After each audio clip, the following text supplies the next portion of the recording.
Hola, hola, ¿qué tal? ¿Cómo están mis amigos?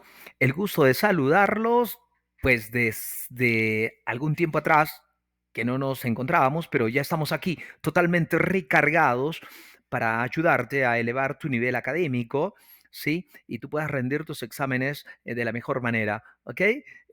No prometo que seas un dios, pero seguramente vas a subir tu nivel a borbotones. Para eso debes suscribirte al canal, ¿ya? Suscríbete, por favor, en eso me ayudas un poquito y claro, yo te ayudo a subir tu nivel. Vamos a hablar de los bioelementos. Bioelementos. Qué bonito tema. Mira, a manera de introducción, te tengo que decir que existen diferencias muy marcadas entre los seres vivos y la materia inanimada. Te cuento que durante mucho tiempo se atribuyó a la materia viva una esencia especial a la que le conocían como el ánima. Según esta doctrina, llamada teoría animista de la vida, los compuestos orgánicos solo se podían obtener a partir de los seres vivos. Sin embargo, en 1828, Friedrich Bühler sintetizó la urea a partir del cianato de amonio. Observen la fórmula que el cianato de amonio, una sal totalmente inorgánica, ¿sí? En el laboratorio de Bühler pudo ser convertida en urea, un compuesto orgánico. Uy, qué interesante, ¿no? A ver, recapacita, piensa, analiza lo que te digo. Una sal inorgánica, una piedra de sal, es convertida en un compuesto orgánico, en la urea. ¿Tú crees que trajo consecuencias? Claro que sí, esto trajo consecuencias.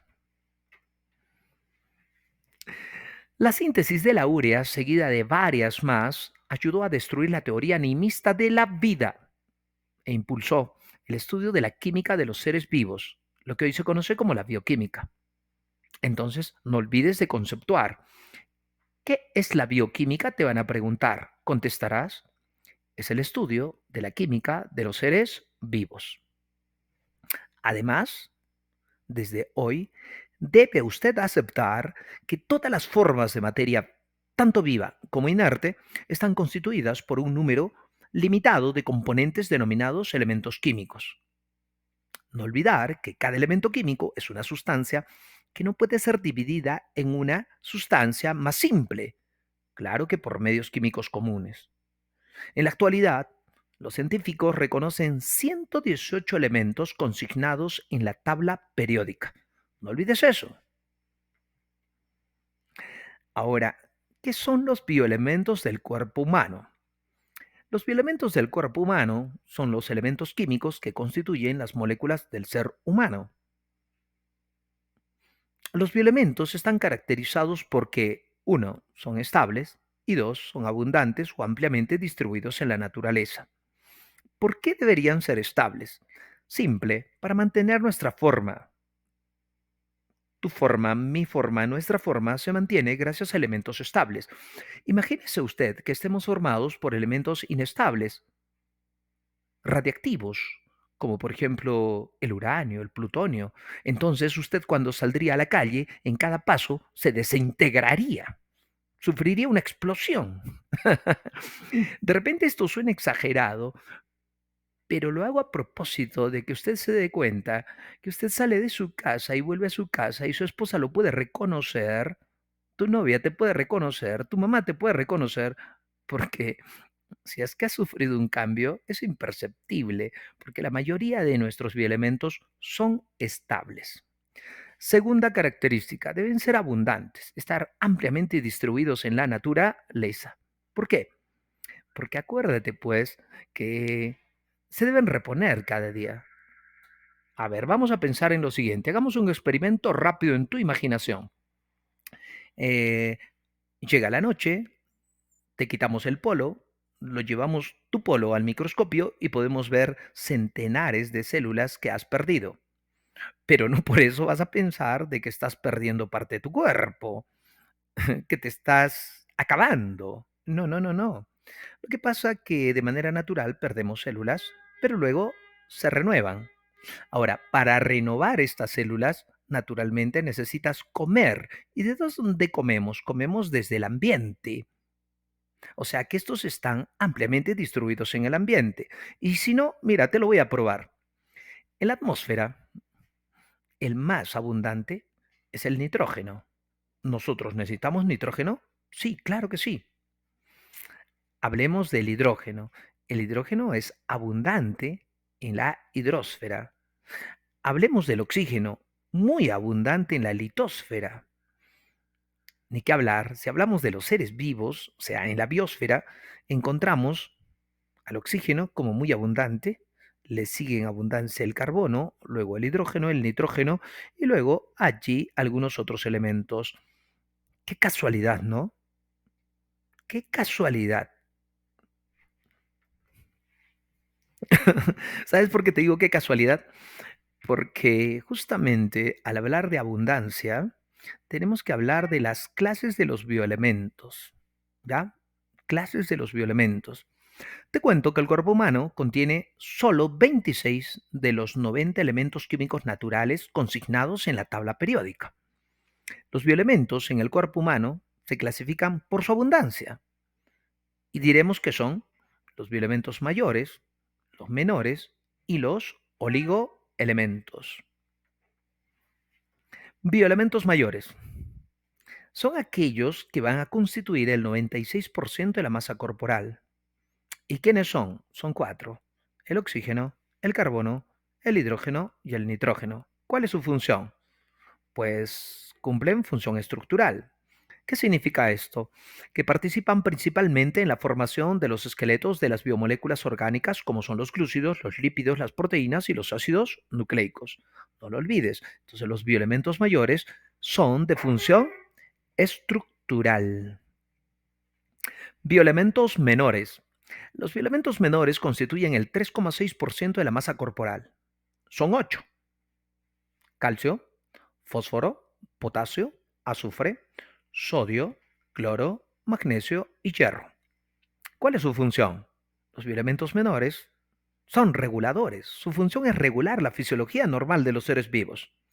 Por ejemplo, en medicina, te vamos a enviar a hacerte análisis a un laboratorio clínico y fundamentalmente en los laboratorios clínicos lo que analizamos es bioelementos menores. Por ejemplo, vamos a analizar tus niveles de calcio en sangre. A eso le llamamos el dosaje de calcemia. ¿Listo? ¿Por qué es útil para el médico saber tu calcemia? Porque naturalmente podemos verificar allí, si es que te faltara y eres un niño, una posibilidad de raquitismo. Si es que fueras un adulto, una posibilidad de osteomalacia. O si es que eres un anciano, de repente una posible osteoporosis. ¿Te has dado cuenta? Entonces los bioelementos menores nos ayudan, nos iluminan sobre tu fisiología normal. No lo olvides. Oligoelementos. Pues los oligoelementos constituyen el 0,4% restante de la masa corporal. O sea, mira tú, sumados todos los oligoelementos, apenas hacen 0,4%. De ahí su nombre, oligoelementos. Oligoelementos, o sea, los que están en muy poca cantidad. ¿Cuántos son? 14. 14. Allí tenemos al aluminio, al boro, al cromo, al cobalto, al cobre, al flúor, al yodo, al manganeso, al molibdeno, al selenio, al silicio, al estaño, al vanadio y al zinc. ¿Qué función cumplen los oligoelementos?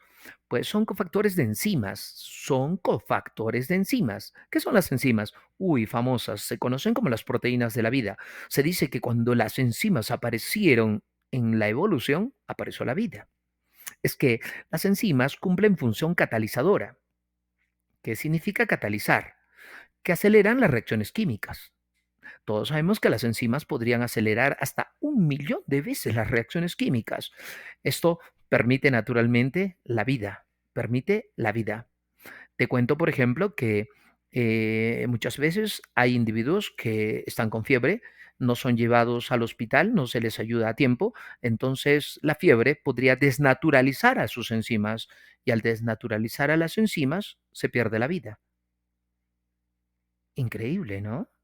La fiebre mata porque desnaturaliza enzimas. ¿Y quién ayuda a las enzimas? Pues los oligoelementos. Así es que los oligoelementos, también llamados elementos traza o elementos rastro, ¿sí? O elementos resto, ¿sí?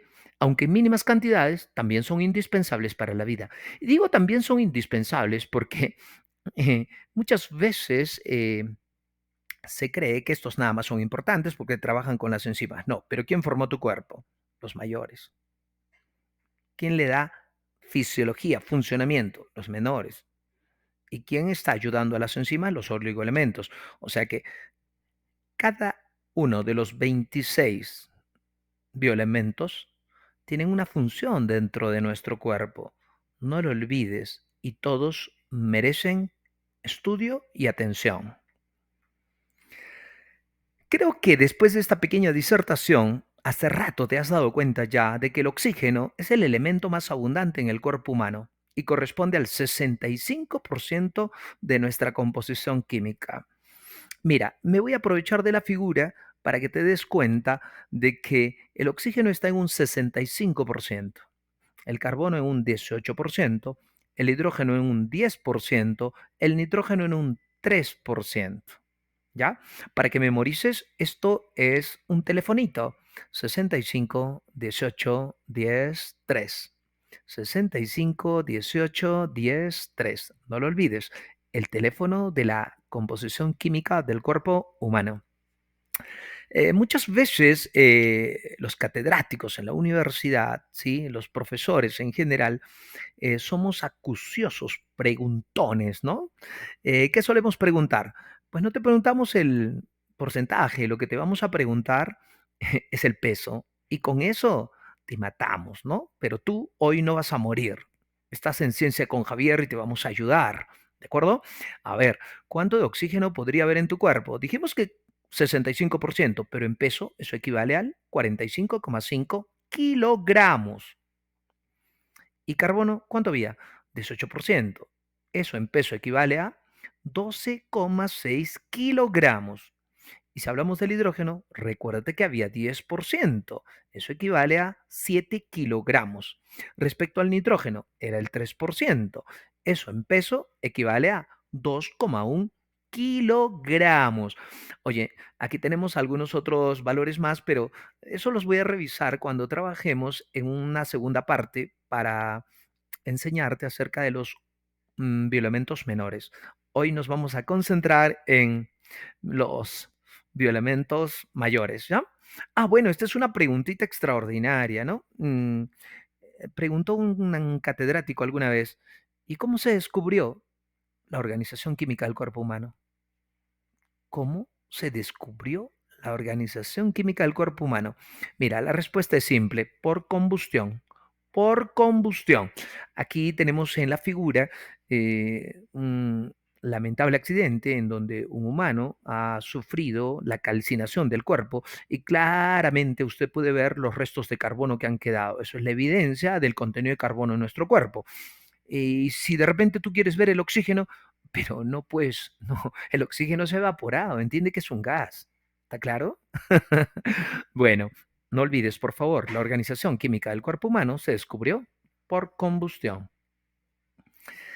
Y bueno, ahora nos vamos a centrar en las funciones de los bioelementos mayores. Bioelementos mayores, ¿ya?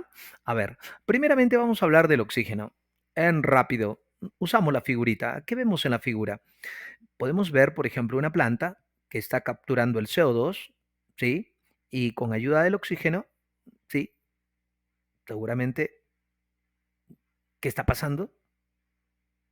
Un hombre está respirando. A ver, analicemos qué está pasando aquí. A ver. ¿Qué está haciendo la planta? Fotosíntesis. A ver, recordemos, ¿qué se necesita para la fotosíntesis? Luz, pero también se necesita una fuente de carbono. ¿Y cuál es la fuente de carbono? El CO2. Así es que la fuente de carbono es el CO2 y ayudados por la luz hacemos fotosíntesis, pero hay un desecho. ¿Cuál es el desecho? El oxígeno. El oxígeno es un desecho. Y ese desecho de las plantas, nosotros los humanos lo tomamos en la respiración. Entonces los humanos tomamos oxígeno, pero producimos CO2, producimos CO2 como desecho. Y ese desecho, pues lo toman otra vez las plantas, otra vez lo utilizan, lo capturan, acuérdate, con una enzima llamada 1,5 ribulosa bifosfato carboxilasa, conocida con el nombre de la Rubisco, que utiliza a su vez una pentosa llamada la ribulosa para atrapar al CO2. ¿Te acuerdas? Una vez que hemos fijado el CO2, entonces podemos sintetizar la glucosa que alimenta a las plantas. Pero como producto, ya te he dicho que sale el oxígeno que lo tomarán los humanos. Y así podemos seguir ciclando eternamente, porque eso es un ciclo, el ciclo del oxígeno. Así es que vamos a decir de manera puntual las funciones y la importancia del oxígeno. Primero, que es el más abundante de la litosfera, que es el más abundante de la biosfera. El oxígeno constituye el 65% de nuestra masa corporal, o sea, 45,5 kilogramos aproximadamente. Forma parte del agua. Sí, claro, H2O, acuérdate, y de numerosas moléculas orgánicas. Por ejemplo, el grupo carboxilo, COOH, acuérdate. Los organismos aerobios, como nosotros, mediante la respiración, usamos el oxígeno para generar dos cosas, ATP y CO2. Gracias a cuál sobrevivimos, al ATP, pero el CO2 es un desecho, ¿sí? El CO2 es un desecho, no lo olvides. El ATP, en cambio, es una molécula utilizada por las células para almacenar transitoriamente la energía química. ¿Qué pasa cuando disminuye el oxígeno en nuestra sangre? A eso se llama hipoxemia. La disminución de oxígeno en la sangre se llama hipoxemia. Cuando falta en los tejidos le decimos hipoxia, ¿sí? Y podría ocurrir también una falta total. La falta total se conoce como anoxia. La ausencia de oxígeno podría ser fatal y causarnos la muerte. No lo olvides. Y bueno, la gente anda desesperada por el oxígeno. Recuerdo mi trabajo en el COVID, mi trabajo en la pandemia era pues trabajar en el equipo de respuesta rápida, salvando a la gente y veía con mucha pena como algunas personas que sin estar muy mal se apoderaban, acaparaban todos los balones de oxígeno y de verdad muchas veces la gente que más lo necesitaba no contaba con el oxígeno ni con el dinero para comprarlo. Es una pena realmente, pero a ver, ¿por qué el comentario? Porque tienes que entender algo. El oxígeno debe ser suministrado por un médico, ¿ya? ¿Por qué? Porque existe lo que nosotros conocemos como la toxicidad del oxígeno. ¿Qué síntomas tenemos en la toxicidad por oxígeno? A ver, para aquellas personas enamoradas del oxígeno, que se compran balones para su casa. A ver, podrías tener problemas en los ojos. Primero, podrías perder el campo visual, es decir, quedarte ciego.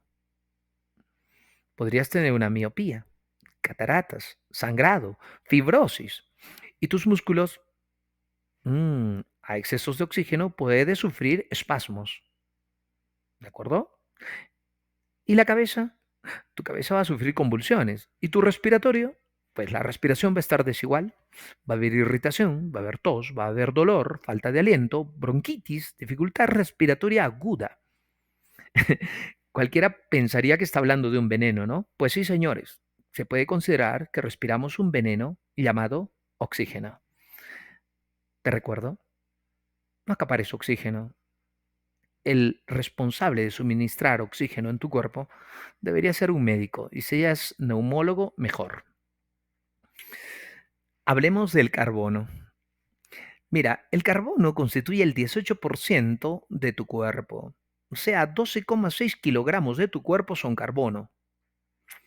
Sin embargo, en la naturaleza conocemos varias formas de carbono, por ejemplo el hollín, por ejemplo el grafito, por ejemplo la forma cristalizada, el diamante, por ejemplo los nanotubos, etcétera. Sin embargo, ¿qué forma de carbono está dentro de nuestro cuerpo? La única forma es esta que puedes ver aquí en la figura. Se llama el carbono en hibridación sp3. ¿Qué ángulos presenta? Ángulos de 109,5 grados. Señores, les repito, el carbono en hibridación sp3 cumple función biológica y formará el esqueleto de cadenas y anillos de todas las moléculas orgánicas, incluyendo a los glúcidos, lípidos, proteínas y ácidos nucleicos como el DNA y el RNA. Entonces, si tú pensabas y decías, ¿de qué estoy hecho? Pues ya sabes, la mayor parte de tus esqueletos moleculares están hechos de carbono. Hidrógeno. Veamos un poquito las figuras. Qué rico, ¿no? Esto es el planeta. Esto es el planeta, ¿no? Esto es el planeta. Y el planeta es parte del universo. Pero ¿cuál será el elemento más abundante del universo? Pues es el hidrógeno. No lo olvides, ¿de acuerdo? También es el más abundante de la hidrosfera. No olvides que en el cuerpo humano constituye el 10%, o sea, más o menos 7 kilogramos de tu cuerpo es puritito hidrógeno. Qué bonita fórmula, mira tú, ahí está, la recontra conoces, ¿eh? Es, claro, el agua. Acuérdate, dos hidrógenos y un oxígeno. Agua. Qué belleza, ¿no? De hidrógenos, qué belleza de hidrógenos. Claro que sí, porque forman la molécula de agua, forman parte de la molécula de agua. No hay que olvidar eso. Ahora, el hidrógeno nos hace recordar que es un indicador de acidez, es un indicador de acidez. Gracias al hidrógeno, nosotros podemos tener y utilizar una escala conocida como la escala del pH, la escala del pH, la escala del potencial de hidrogeniones, aquello que matemáticamente se resuelve como el logaritmo negativo de la concentración de hidrogeniones. A ver, recordemos. Vamos a partir de una solución neutra. Una solución neutra es el agua. ¿Qué pH tiene el agua? 7. A pH 7, el agua pura, el H2O, es neutra. ¿Y qué pasa si nosotros vertemos cualquier sustancia dentro del agua? Si la sustancia que vertemos dentro del agua libera protones, entonces se dice que es un ácido. Y cuanto más protones libera, más ácida es la solución. Así entonces se hará 6 ácida, 5 más ácida, 4 mucho más ácida. Y entonces decimos que cuanto más nos alejamos del 7 y nos acercamos al cero, entonces esa solución será más ácida. Contrariamente, ¿qué pasa si vertemos dentro del agua una sustancia que libera OHs, oxidrilos? Entonces vamos a decir que se va a hacer más alcalina y pasaremos de 7 a 8. 8 es más alcalino que 7. Entonces podemos llegar hasta 14. ¿Qué sería 14? Lo más alcalino. ¿Sí? De tal manera que a estas alturas ya te habrás dado cuenta que se ha establecido una escala, la escala del pH.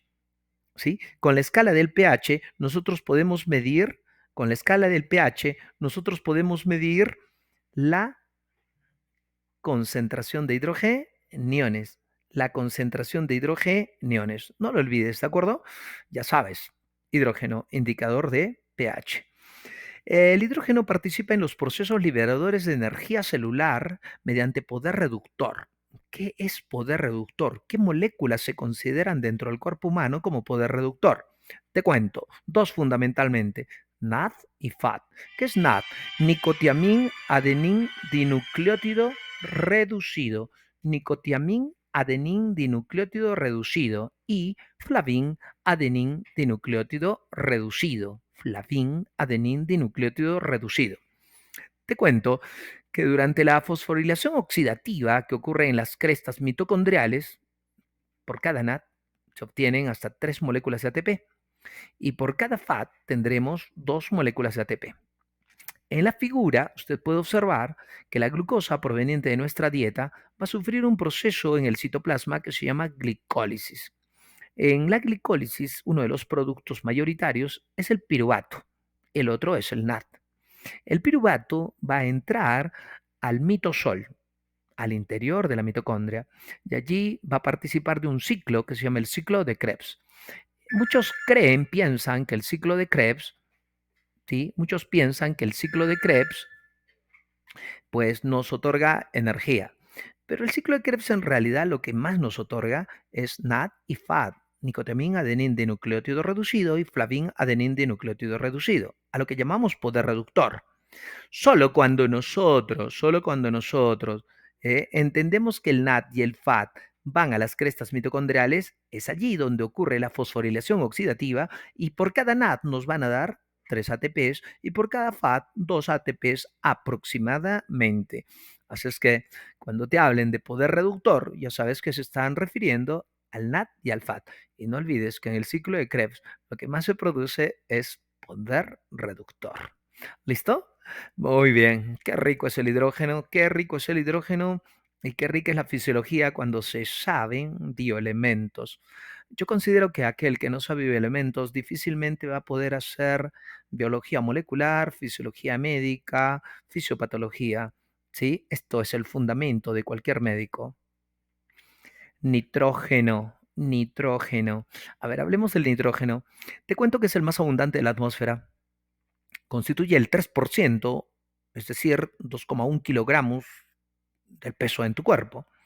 El nitrógeno, acuérdate que es un componente esencial de los aminoácidos.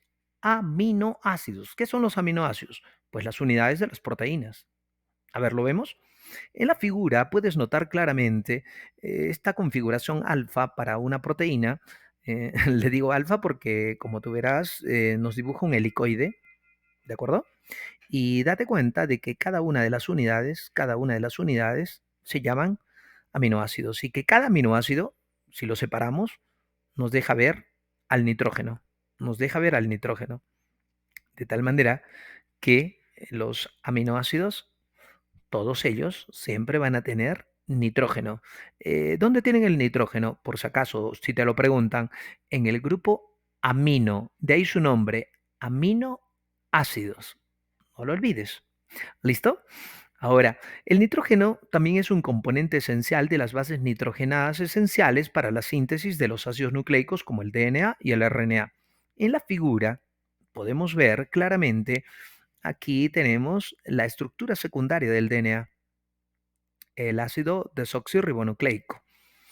Y si vemos claramente por dentro están sus bases nitrogenadas complementarias, bases que las vemos al costado y podemos observar a la citosina, a la guanina, a la adenina, a la timina.